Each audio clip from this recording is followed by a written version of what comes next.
Okay. You record. I know. That's what I thought. I was wondering why you sent the invite.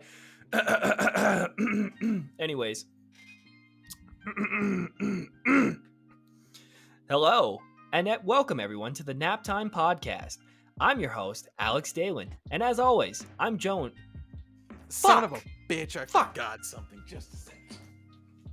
All right, okay, false start.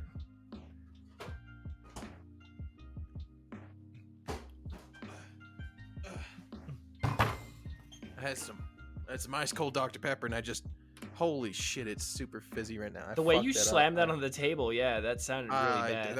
I did it for the joke, but now I can't drink it now. I'm cutting this all out because I want to get the perfect introduction. This is the perfect introduction. You don't know my story. You don't know my life. So hi, welcome to the NYAP Time podcast.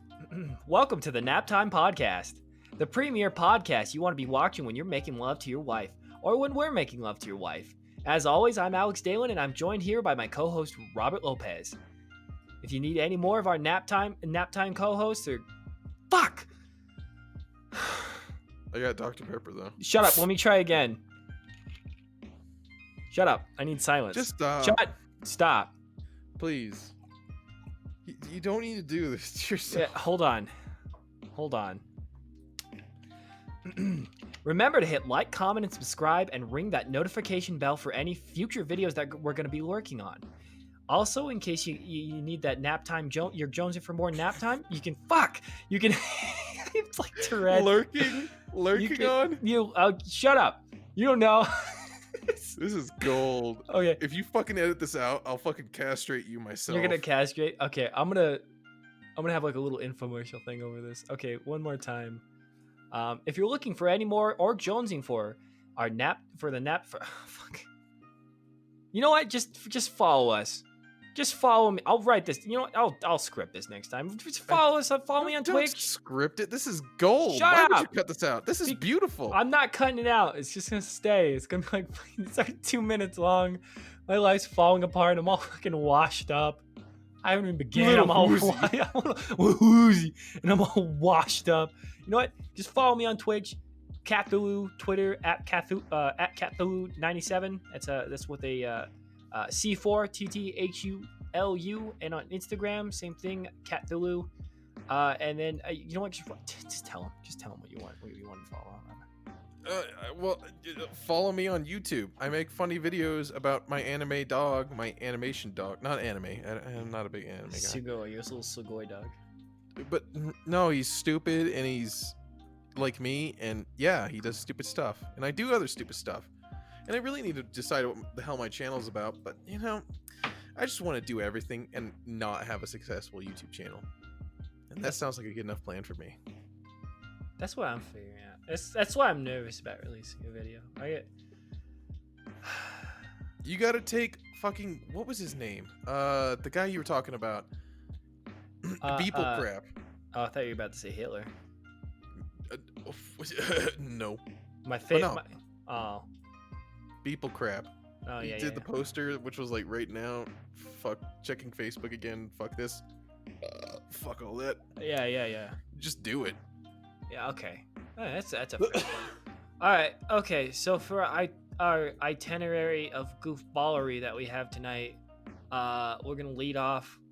I wanted to tell you about some of my work experiences getting back to work. Well, how's it going? How's it going? You just got back there. I got a fucking doozy for you, dude. All right, so I'm at work, and this guy comes up to me, and he's like, "Hi, can I have a cart?" I was like, "Hello, sir. How you doing today? I want a cart." I was like, "Okay, yeah. Do you want a bungee? I want a bungee." I was like, "Okay, I can get you I want a bungee." And I'm like, all right. And he pulls out his little wallet, and he pulls out a void ID. Like, what? Because we can't accept that. And I was like, excuse me, sir, that's void. And he's like, no, it's not. I used it here last week. And I'm like, no, sir, I'm sorry, I'm not allowed to do this. And I went back to Tanisha, one of my bosses, and I was like, listen, man, are we supposed to accept these? And she's like, no, we can't. This is void. And this happened at like 6 p.m. my whole day had been normal up to this point. Right when the night crew came down, my whole day took a fucking 180. I come back, I sit down, I realize he has his pants unzipped. He he's got his pants unzipped, and he's just got, I don't know what brand it was. I don't know if they were Huggies. I don't know if they were Loves. I don't even know if they were Depends. All I know was that man was wearing a diaper. I'm a Depends man because that's for adults, you know. I'm sorry. Yeah. I'm standing here. I'm eyeing that big old gaping hole that he has his pants unzipped, and I'm like, listen, man, we can't accept this. I'm sorry, we can't accept this as a void. I'm with my job. He's like, well, you can contact Alicia. She knows me. You can get that. You can get her. I was like, we don't have an Alicia here, sir. Why does he need a card? We don't get that here because you got to keep track of your points and stuff like that when you're spending money at the casino, so you can earn rewards. My man. Boker. Bokeh. Continue.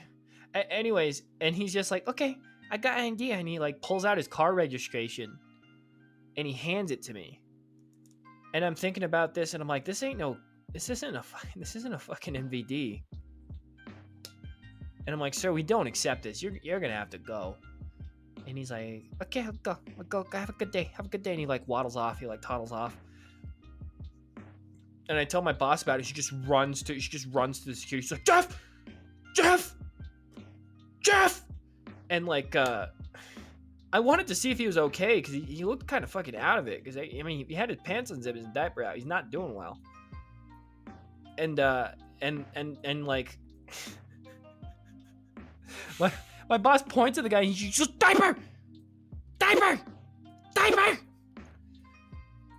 And like she's not selling the point home that this man, what, like my interaction to check if he's okay. And she's like, that man was wearing a diaper.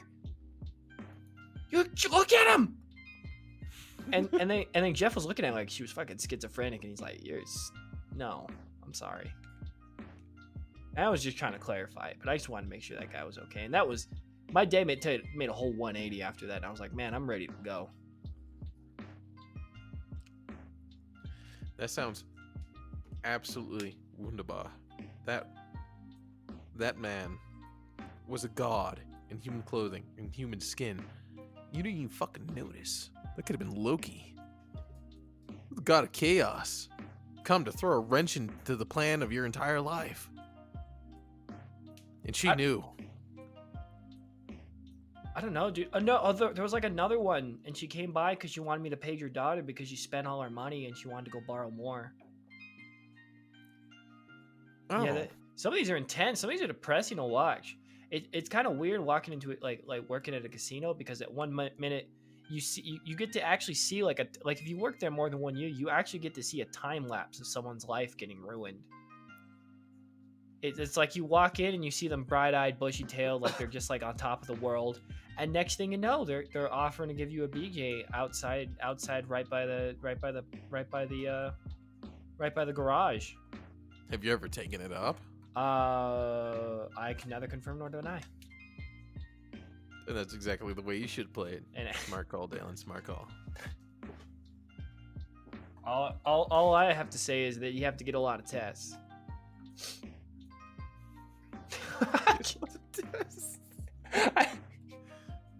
I don't know. It's kind of fun. Definitely don't see doing like jobs long term like that, but it's fine. It's all fine. No, I think that's like the type of job that breaks a person down mentally. It either numbs them or it like makes them mentally break down. I don't know. You know, I think that's one thing that I'm always worried about is if I get complacent at a job, because I want to do art. And I want to do art as a career, and I want to do like creative stuff as like a job, because that's more fun to me. I honestly fell in love with like working on videos and stuff like that, and like photography. There's a lot of things I like to do, but it's just like I want to make a job out of it, and it's just, dude, you could become a famous YouTuber. We both do, dude. This is the NYAP Time podcast. It's all you. By the time our children are listening to this, we already have 4 million subscribers, Rob. We've got Robbie. We got Robbie the doggy merchandise. We have Suka with a shirt and like the dog pelvic thrusting its penis into its chest, Into its tum tum. into its little tummy tum tum. We have. We're gonna have like merchandise. We're gonna have TV show deals. We're gonna have it all. I'm gonna be boxing Markiplier in a fucking at the Allstate Center. I think you could. No, I don't think you could take Markiplier. Yeah. He looks pretty big. Like he looks pretty He stout. actually does. He's bulked up. What the fuck is that about? Yeah, because it's early on. Like, you know, when you're first starting out, you're a starving dude, so you don't have time to work out. Now he's got all the time in the world. He can do whatever he wants. He doesn't have to. Yeah, dude, he can do whatever the hell he wants. He can fucking work out. Fucking North Icelandic god. Was it South? South Icelandic. Asian. That Asian god. Yeah, he's pretty. Beautiful. Is he Asian? Yeah, because he's the brother of Thomas Fishbach, who remember made the furry comic that I loved so much in high school. I followed the shit out of him. You did. Remember? And he had a video where they went back to some of their family over in Thailand. Maybe it was another place, another island. But anyway, neither here nor there. But I could so fucking kick his ass. Maybe not now when I beef up and eat all the Chef Boyardee, and then I'll be a fucking Hulk, and no one's gonna stop this brick house. That'd be a fun little YouTube thing to do. Is we create like a tier list of whose asses we could kick. I like the sound of this already. Like I'm down. Like if it's just you or me by ourselves, probably not. But let's say like a hypothetical. All right. Okay. They don't know our faces. They probably do. But okay, we're nobodies. We're probably not going to know. They're probably going to probably say NYAP who. But I could imagine Markiplier or PewDiePie or what are those fucking irrelevant YouTubers, those fucking dinosaurs are doing now. I'm sure if they walk up to us, two of us could take them. You have a claw hammer in your trench coat. I've got a claw hammer in mine. I've got two because I came prepared for a fight. Back up. All right. I'm just just say like you're like, please don't kick my ass, Markiplier. You're amazing. You're my hero. Please don't kill me. And even if he pulls a gun on you, like I'm picturing like in this scenario, Markiplier's walking up. He's got his gun. No. Actually, you know what? He seems like an honorable guy. I'm sure he just come arms cocked, ready to go. Boxing, straight up gentleman position. He would probably kill us, but he would Fairly probably. well. I guarantee he'd probably kill us. He's not. He's kind of buff now, so he's not the person we'd kind of fight. He's the kind of person we would ask to fight in our stead, like a champion. So our best bet is he comes in, arms cocked, ready to go. One of us has to distract him, and then the other one drops a cinder block on his head from like a cartoonish Acme cinder block from the second. You imagine that? He's like, all right, punks, let's fight, and then they just drop a fucking cinder block on his head. I imagine that plenty of times. You know why? Because I, like many 90s children, just think about that constantly. But the number one thing that I think about when I think about that, a lot of thinking here, is that I could just see their brains splattering out like crushing a tube of toothpaste underneath a freaking weighted roller. It's not going to be pretty. Or we'll have to think of a game plan, because I think, what about putting ricin in their food? Okay, I'm down for that too. But, counterpoint, we could still do that. We could do anything you want. I just want to have a gun. Like, give me a trench coat and like a freaking .22 rifle wedged between my shoulder and like, yeah, I want to go in there all sneaky. All right, Columbine. No. Those fuckers were cowards. Me, I'll be fist fighting Markiplier, whatever the hell his name was. Markiplier. I can't his even brother's think of better. I can't even think of a good quip to call him. I can't even Marka bitch. Ooh, snap. Oh, we're gonna get this done. Okay, so Friday. Wait, no, this is a joke. We got PewDiePie. We got Gaty Pie. I don't know. I can't. I'm sorry. Today's not my A game. It's okay. We don't have to come up with insults for them right now. I mean, we could just go and fight them. Yeah. Yeah? Yeah. Let's see. Hold on. No. We fight them with our words, Rob. Before we hit them, before we murder them, we fight them with our words. Oh no, of course, I'm a gentleman. First words, then fists, and then claw hammers. And if need be, and I'm on the ground, I just whip out my sawed-off 22. Yeah. I heard Markiplier acts, and he's been acting in some films. And I always thought, hey, Markiplier, why don't you ever act like you're funny? See, you fucking got him right there. That's the type of quick thinking that we need here at the NYAP Time laugh. podcast. You didn't laugh at my joke. I don't joke. need to laugh. You know why? Because I could sense the genuine threat behind your voice. Shut up. You're a man, you're a god, and you should be taken seriously. I'm not gonna laugh. I'm not gonna laugh in your face after you say like a serious quip. That quip, it's humorous and it's great, but guess what? It's not for you. It's for them. You know why? Because the moment after, they're gone. Lights are faded. Lights are out of their eyes, man. You did it. I just deaded a Let's Player. Hey PewDiePie, you've got 107 million subscribers. Your parents must be really fucking proud of you. I think I remember a video where they weren't. What the fuck was that? I'm fine. You sound fine. You sound remarkable. I sound like I'm fucking falling apart. All right, this bit's going on a little bit too long. Okay, let's move on. Rob, what's going on? What are you doing? What's up with you? How's life going? Life is going great. Life is doing good. I'm just sitting here arguing with my teachers. Not arguing. No. It's not even a joke. It's really like just differences with teachers. But now that that's aside, so I was arguing with this motherfucker, and I was just like, just let the animation program be. Just let it be. We're not fucking SCAD. We're not CalArts. We're not any of those high animation places. But then again, he's pushing us, and I appreciate the hell out of that. Dalen, you ever been pushed, but been pushed a little bit too far? Do that every day. Damn right. You see, because that's a real man. A real man is pushed. But guess what a real god does? A real king, a real champion, a real legend. A real legend pushes back. Of course, I'm not going to do that because that's assault, but you know, I like to think of myself as a badass when in reality I am absolutely not at all. I will quiver and cower, and you could probably even if you're really weak, just hit me once and I'll go down like a baby. Yeah. Gotta take pride in that somehow.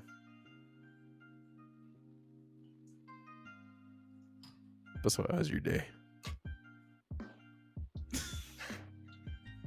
My day. I don't know. You leave me to my own devices. I gotta come up with something.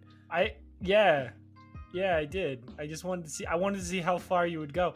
This is hard. It's hard being funny. Indeed. I panic. Yeah, everybody panics. Oh God, do I panic? It's hard being funny. You can't be funny 100% of the time. No, life is a cruel mistress, and you can't laugh about everything all the time. Yeah, let's. You know what, Rob? We don't have to be funny, man. Don't force it if you can't. I can't. I will force it until everyone's uncomfortable. It's painfully obvious. We've already passed that point. Oh yeah, but that's my bit. That's my thing. I gotta make it painful.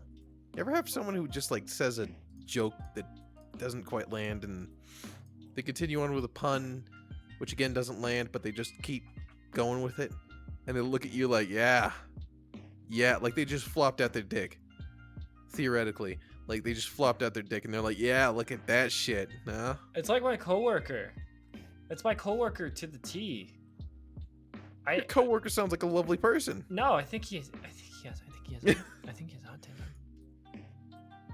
What was it? Julia. I think he's a Julia, dude. Okay. That's a horrible term. No.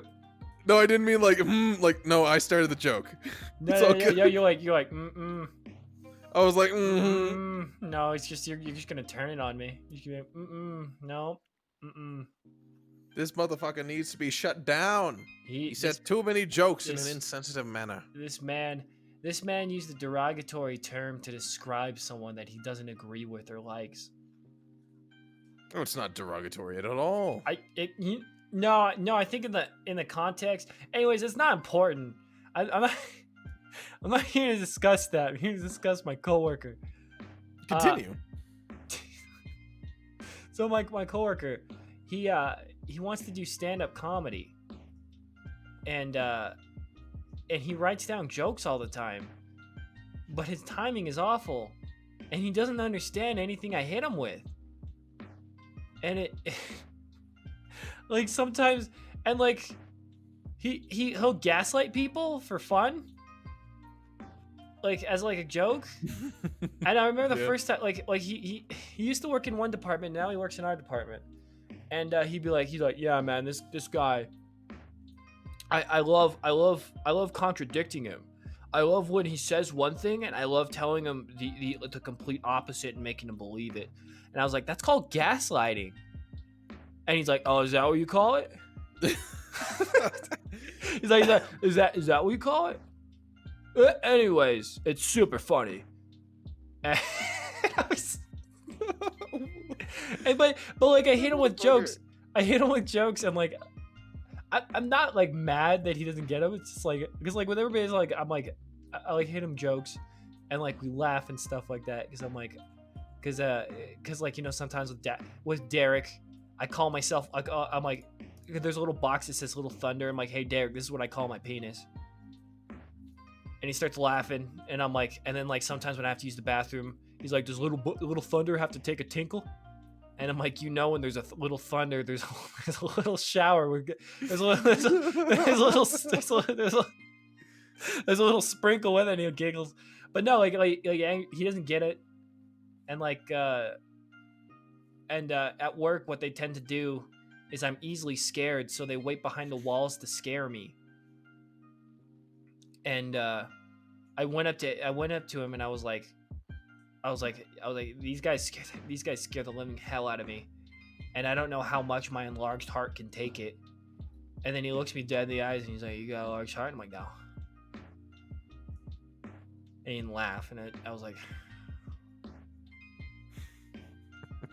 but no, it's like it's weird. You know how when you talk to someone, and it's just like they're the complete, I don't know if they're the complete opposite of you, but they when you talk to something, or you do something like you tell like a joke, and it like stops dead, and there's just like no follow-up to it.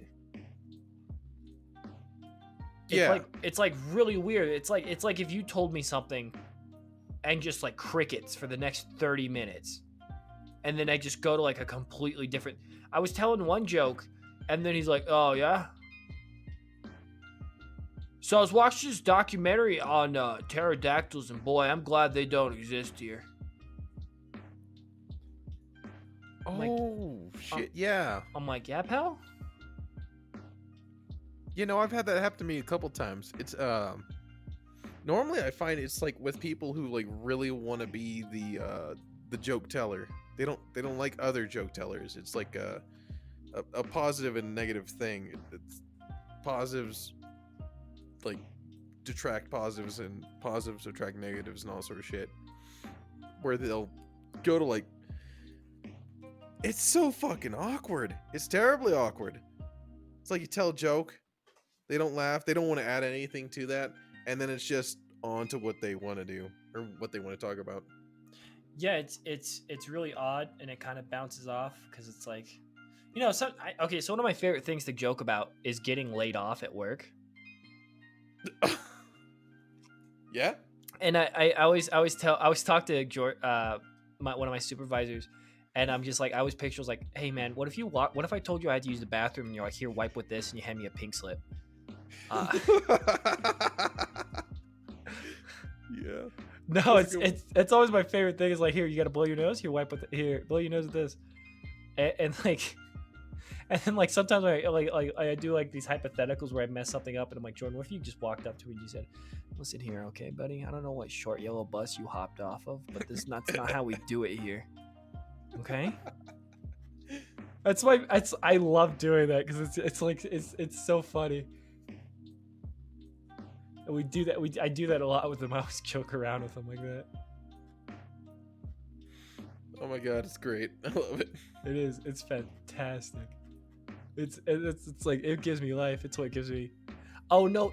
So one of my coworkers, she's like the sweetest lady. She's an older woman. And she's kind of like she's a real sweet lady, and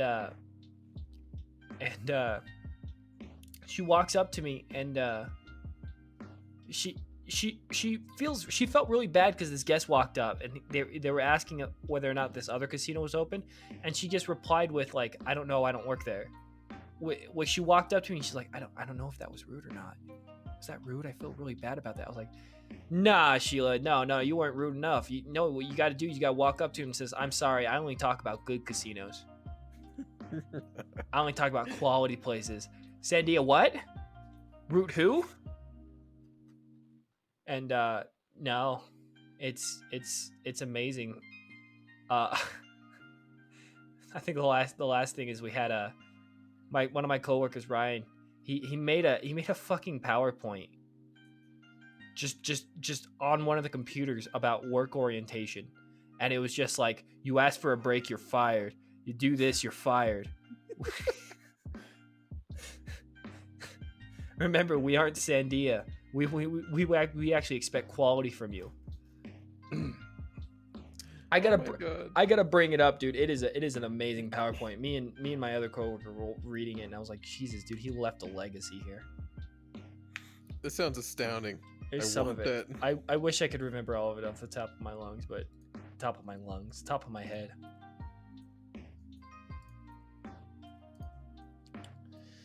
All right, so it's not spooky month anymore. No, but it is in my heart.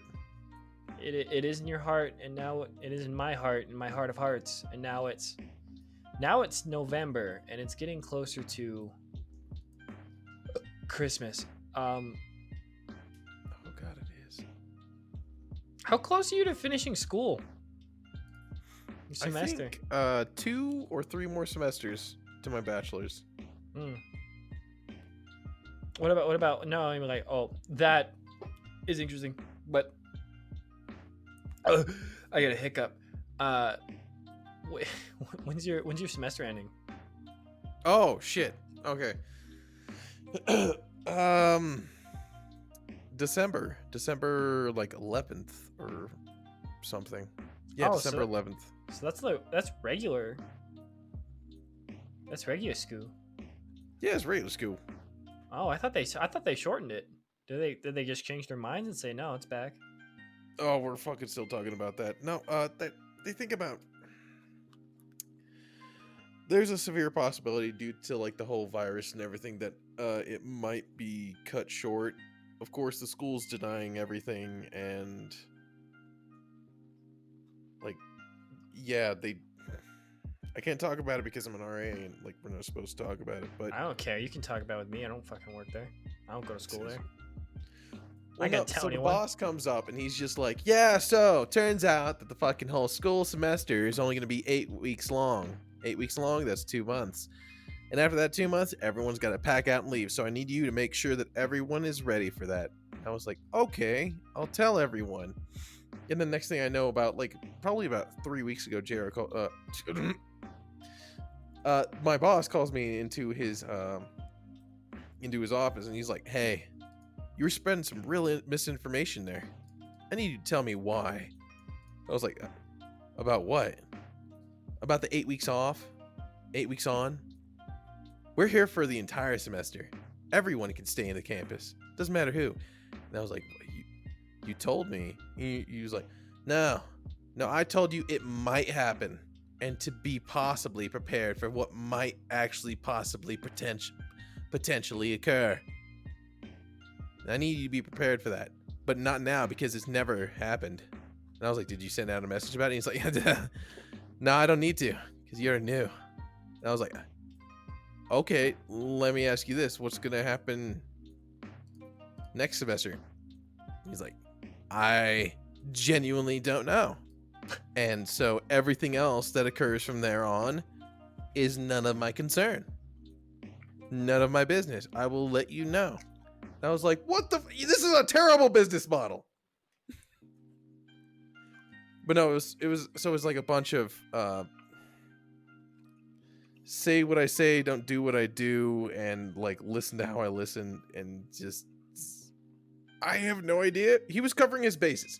He had to protect himself from like anyone who wanted to like take him down, because there's a lot of people trying to take him down. It's a whole bunch of drama. So that's how the school's running. God, do most colleges have this much drama? Probably. The school systems are just janky in general then. It's like any job. If you want me to cut that part out, just let me know. But do or don't. I don't care. Either way, I don't want getting in trouble, so just let me know. No, like I think it's like I think I've learned this from my job. Is just I really enjoy my job.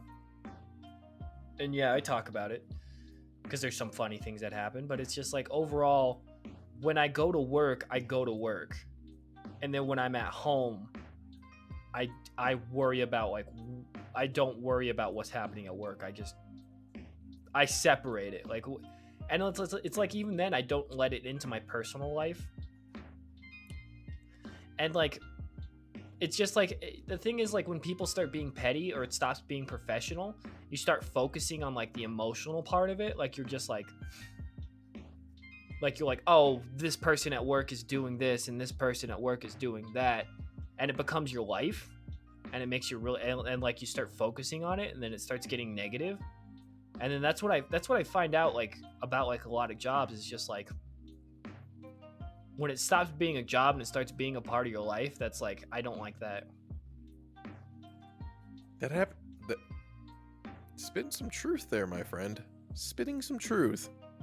It unfortunately it does happen a lot. Even for myself, I wouldn't say that I can't, but sometimes I have a hard time separating work from personal life, especially over in the college where I work where I live and eat and with my friends, and I have to keep an eye on my friends and even report my friend. Like it's even the students have like a really hard issue with separating RAs from friends, and they'll be like, why did you get me in trouble and all this sort of stuff? And Because it's my job. RAs, yeah, it's not our job to get them in trouble, it's our job to protect them. Well, it's your job. It's not your job to get in trouble. It's your job to report anything. It's like there's a thing of like getting in trouble to actually just breaking the rules, and that's like that separation is just like you're not getting them in trouble. They did they did something wrong and they have to face repercussions for it. That's how I see it as a job. And then like when I get off, I don't care. Yeah, I don't know. It's like because it's like with me and you, we're friends, and we goof around and we say whatever, and we don't care. And if we do get on each other's nerves, we know each other enough to like either give each other some space or talk about it. But like when you're at work, there's no separation of that, because it's just like there's no like communication in line for that, or that it's very difficult at times to be able to separate that, because it's like it's knowing when to be like a professional and then when not to be a professional and be someone's friend. Because it's like I don't know. For me, it's like when I get off of work, I don't care. I don't care what you do at work. I don't care what's going on anymore. Clock. I'm off the clock. I'm gonna worry about my stuff. I don't give a shit anymore about what you're doing. That is totally freaking fair. Yeah, because I don't know, because that's what happened to me at Sears when I worked at Sears. Was just What? like, well, it's like people were so nasty. Like, Yeah, it wasn't a good job. It was a very unhealthy work environment, and maybe I didn't do my job that well, but it wasn't like I got so attached to all the things that were going on wrong that I just kind of just stopped caring, and I was doing my job worse. And it was just like I was doing my job worse, and it was just like it was eating into my actual life, and I hated it. I was not a fan of it. I totally understand. I had the same issue back over at Sonic. Like, you remember, you used to come visit me whenever I worked over at Sonic. Is they get so freaking clicky. Yeah. And I used to love, oh my gosh, it was so cathartic. The moment I clocked out, they'd run at me sometimes and they'd be like, hey, wait, such and such needs a cigarette. Hey, wait, such and such needs to talk to you. Hey, wait, such and such wants you to cover his shift. And I'd be like, I'm off the clock. Y'all have a fun time. And then just like all of that drama just goes away. It was amazing. Yeah, because it's like, I don't know, it feels good when you just like leave it at work, but it's even better for me. It's like, because it is a professional environment, you need to just leave that when you have a professional environment, that is way better than that. That's not even catharsis. That's like genuine like inner peace. It's just enjoyment, because it's like when they have drama at work, it's just like, for me, you should leave drama at home. You should just leave it. Just you're not going there to stir up shit. You're not going there to be that bad bitch. Yeah. There are certain types of people in this world that like really can't. They really want to go there and be that bad bitch. Yeah. And it's just like, you just go there to fucking work. Just do your job. Get paid and go home. It's just it's nice when people are pleasant and we have fun at work, but it's just like, you can't just fucking make it like living hell for everybody. It makes work miserable. It makes me not want to go. It really does. Like, I've quit one job over that, where it's just it is like an absolute hell. Like, normally a job is escape from school and family and all the stuff that I like stress about, and a job is a place where I go and I do physical manual labor majority of the time, and then I enjoy myself. I genuinely do.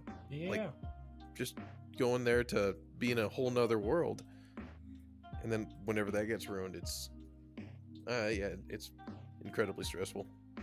Yeah, because I don't know, man. It's just I like jobs like that.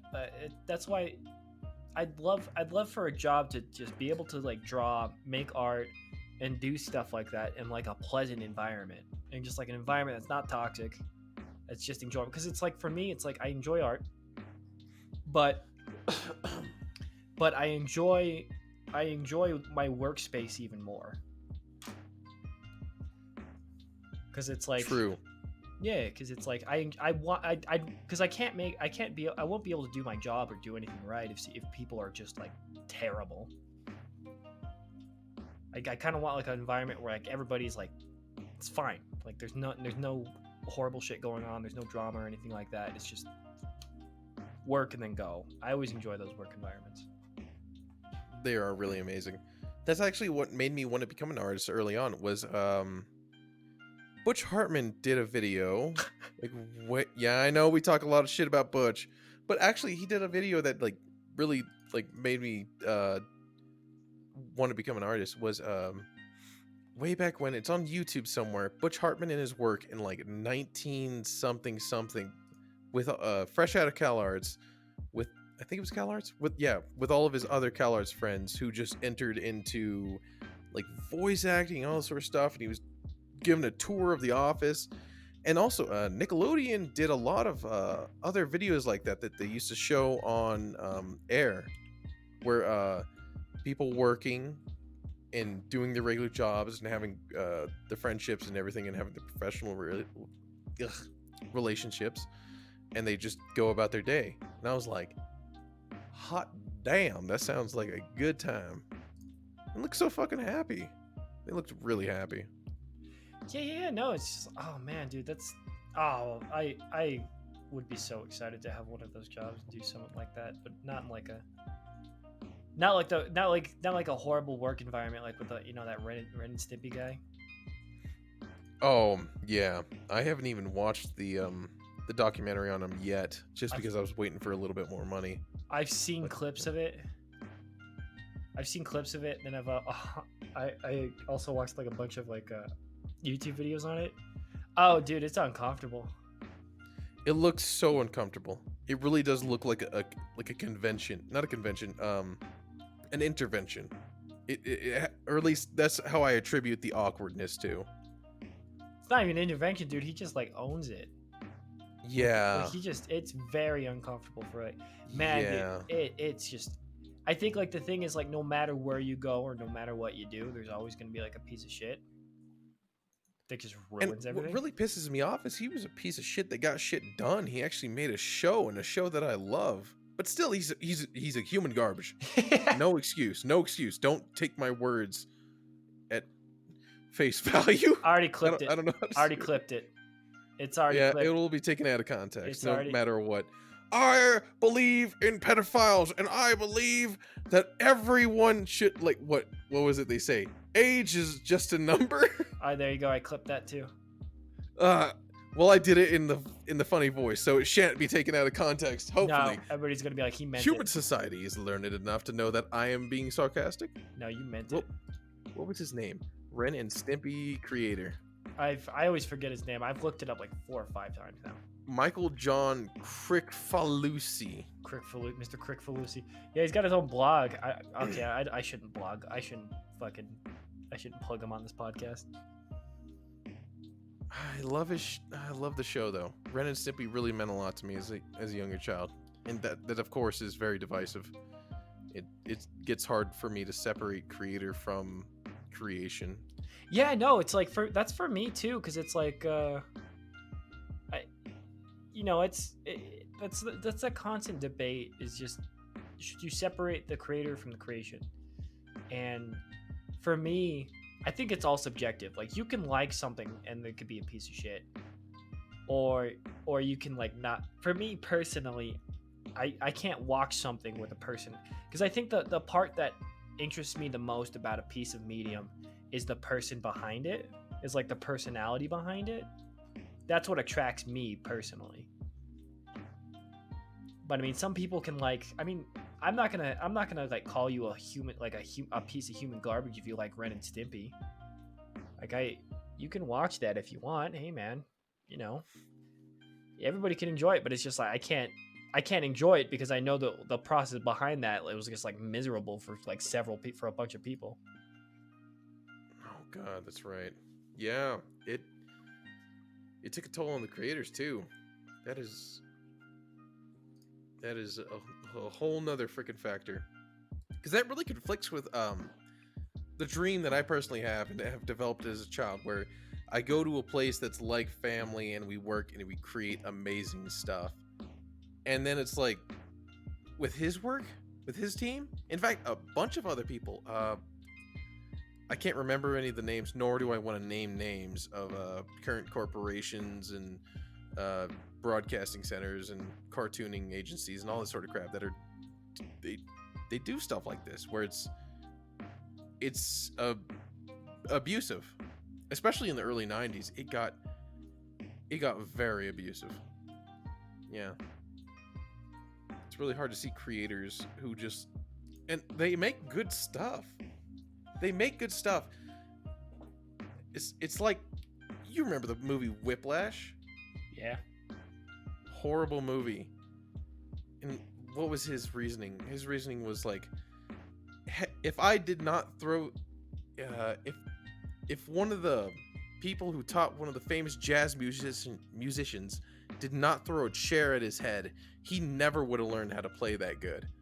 Of course, that's not the cartoonist reasoning. Their reasoning is pent-up rage and aggression.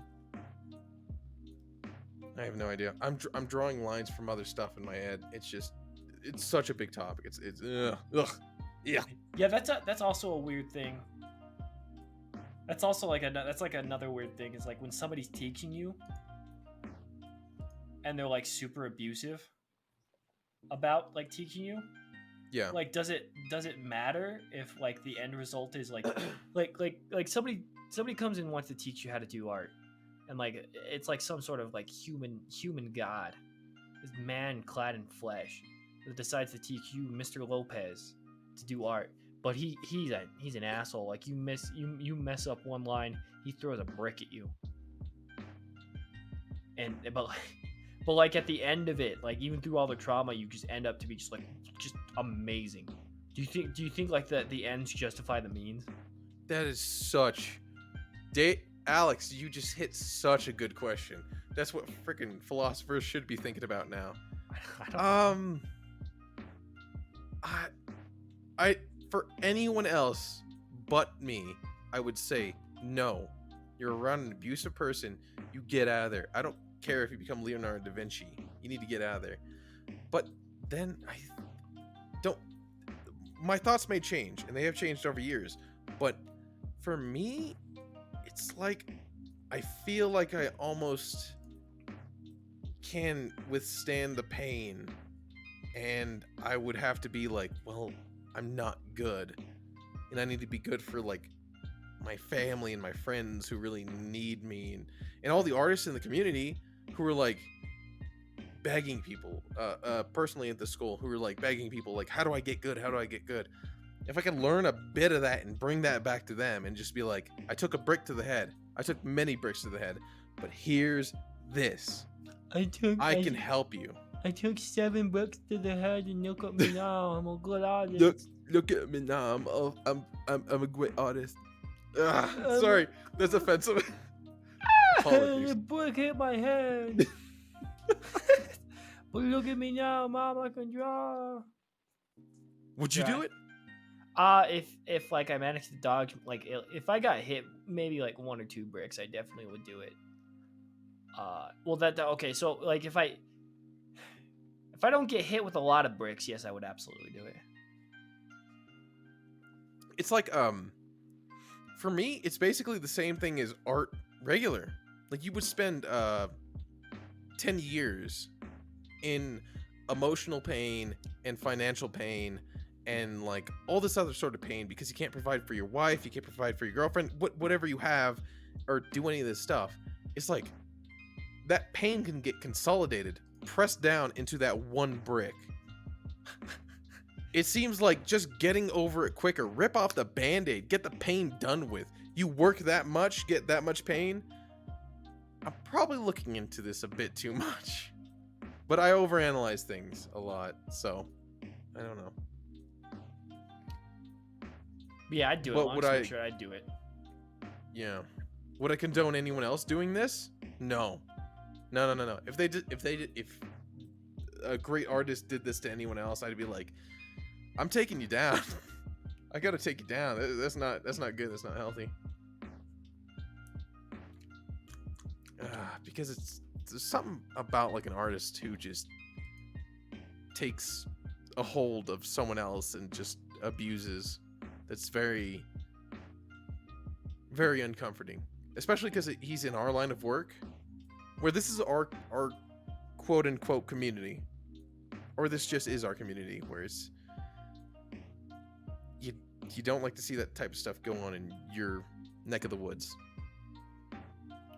So, I guess with my whole spiel is like, I mean, like he has something to value. He has something valuable to offer, but like my question is like, is it worth like the price that you'd have to pay? Like, is it worth you having to take a brick to your head, or what? I would say like maybe he's not trying to hit you, but maybe he's trying to throw it to scare you.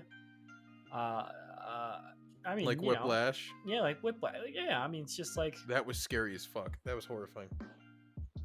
Yeah, it's like is what he's. That's like the weird thing is like. I think most people would have to just like take the time to figure out. It's like if it actually is worth it. Because I really like Whiplash had like a message at the end of it. Was just like how far you would be willing to go to like pursue like a craft, and like in the end like he managed to become like the main character became a fantastic drummer, but at like the cost of a lot of this like sanity, life. He was gone mentally, and he lost like a lot of the people that he loved, mainly his partner, but you know, yeah. Yeah, lost his girlfriend. He lost like a bunch of stuff, and it you know, it's. I think that's like the thing with like art is, like you do have to suffer for it, but then that's like, I think that's the most like extreme version of like you suffering for your art, because you do have to make sacrifice. You do have to like say like not spend time with your girlfriend and do this other stuff to work on your craft. But I mean, I think that's the most extreme version of it. Is like I think it definitely asks the question of like how far would you be willing to go to do that? Like how Yeah, far you'd be willing to do it. definitely. I think it's like a whole like genie in the bottle type of thing question that we're asking now is like, what if next day an artist like appeared before you and was like, hey, just join me, I'll show you how to do it, and then he hits you with bricks for the rest of your life, but you It's like become an amazing artist. it's like super abusive. Yeah, no, Yeah. it's like, but it's like, would you take it? You'd always have to ask yourself that question. Yeah, everyone has to ask themselves that. Yeah. But in reality, it's like there's no easy way out. I think don't think there's any like guy like this just going around who will make you a fantastic artist at, in exchange for physical abuse. Yeah, I mean, I think there is, but it's like that question of like, I guess it's the question of like a trade off. It's like, because I'm sure there are people like that are abusive and will teach you, but it's just, Oh, absolutely. yeah, it's like you learn something, but at what cost? And I think that's like, for me, that's like because nothing you ever do is like free. Like you always have to make compromises or sacrifices to do something that you want to do. Oh, for a personal note, yeah, I'm not going to name names. You know who I used to work for. I was a mentee. I was an apprentice, whatever you might call it, for an artist. And they weren't abusive. They were pretty kind, but they certainly did have a lot of anger issues. And like, they were brilliant. They had a lot to share and had a lot to do. And it was great learning by them. They weren't working under my type of art or anything, but it was great to learn about their type of art. But it was exchanged with like short pays, long hours. I went to their house and some dude threatened me with a gun. I witnessed her. I witnessed them be verbally abusive to their family, and it took a real mental toll. Where it's absolutely like that wasn't my thing for their particular medium, but I could see someone who was in their medium just being like, well, I gotta stick around. I gotta learn what they know because they're amazing and they're making tons of money. But yeah, there are real trade-offs in life, and you always gotta weigh the pros and the cons, and you gotta also include your own moral compass and be like, well, what do I think is right? Do I speak up? Do I just walk away? Or do I just hold true to myself and then like let them know? There's infinite options. Yeah, it's just, I think it's hard. I think it's just like, even if you're good at what you do, it doesn't make you a good person. Yeah. And that's also weird for me too, is because I've always seen artists as like, I guess it's like a childhood thing where I'm like, they are amazing, and so forth, they are amazing people. Yeah. When in reality, they're just people, and that means they could be just as demented and twisted as the next. Oh yeah, it didn't stop you from being a cunt. Long story short, moral of the story, don't be a cunt. Yeah, just treat people with actual dignity, and just treat people the way you want to be treated. And if ever you go into a situation you're like, no, they deserve it, just backtrack and just be like, you don't want to put that hate out into the world because you're a good person, right? I know you are. Whoever's listening to this right now, you're a good person. Just don't say mean things. Yeah. Be good, love each other. There you go, Rob. That's our message for the day. And then what time is it? What do we got here? So I want you all to know, now it's time for us to go spread hate and for you to follow our advice.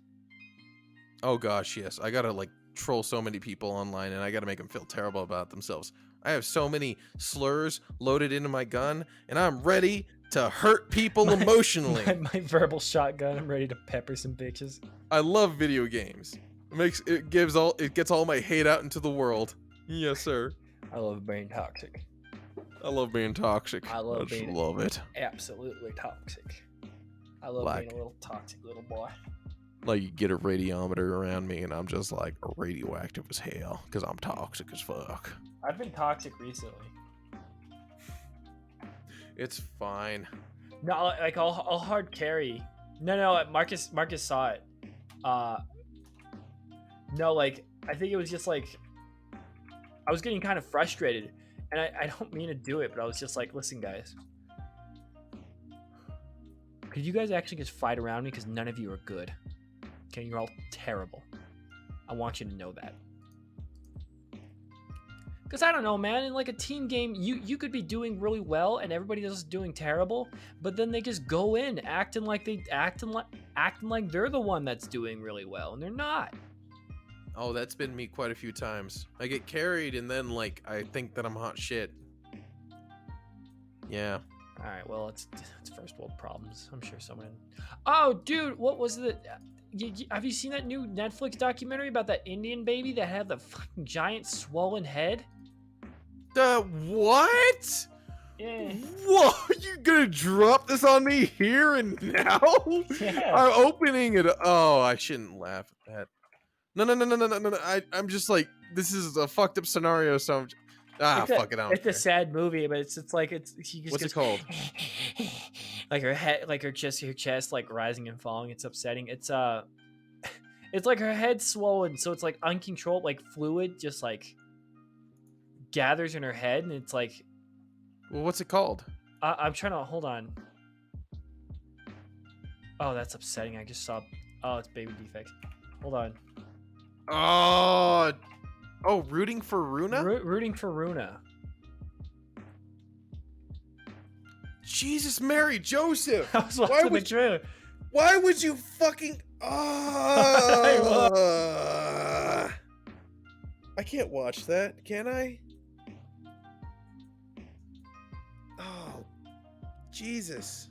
I thought the process of them filming it was pretty interesting because I was watching behind the scenes on it.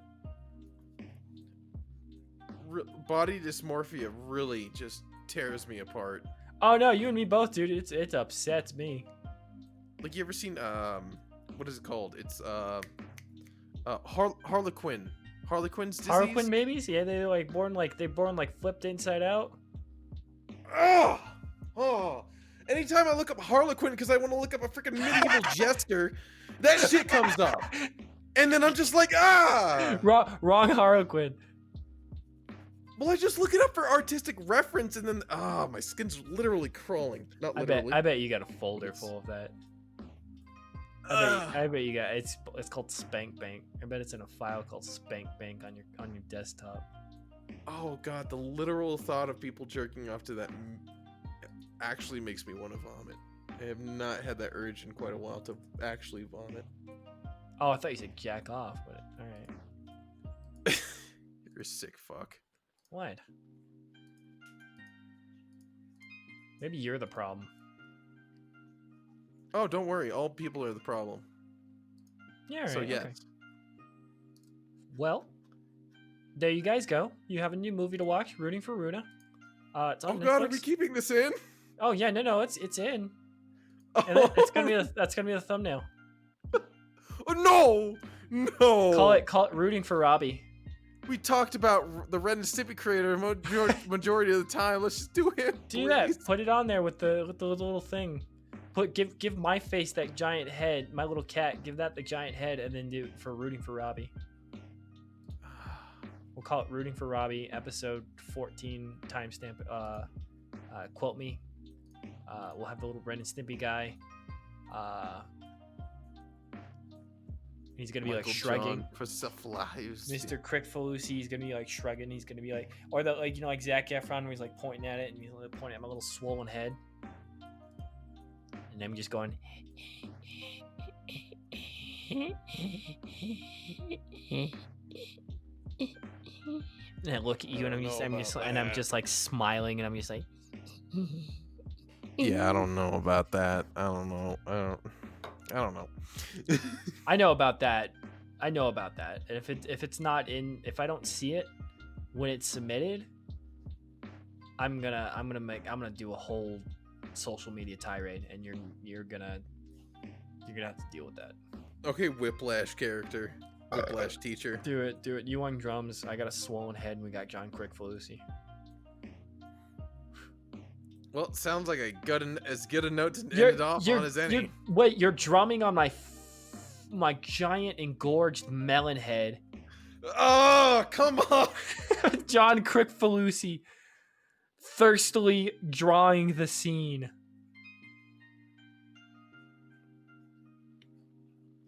I bet you're writing it down right now. I am, but it's for police report, so. Can't delete me. They can't arrest me.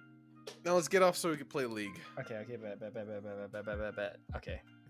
Good night, everybody. Remember to hit like, comment, and subscribe. And for any future videos, remember to hit that notification bell. Also, follow us on social media. Me at Catfilu, pretty much all across the board. And for Robert, it's Robbie the Doggy on YouTube. Robbie the Doggy 69. Robbie _doggy _69 on Instagram.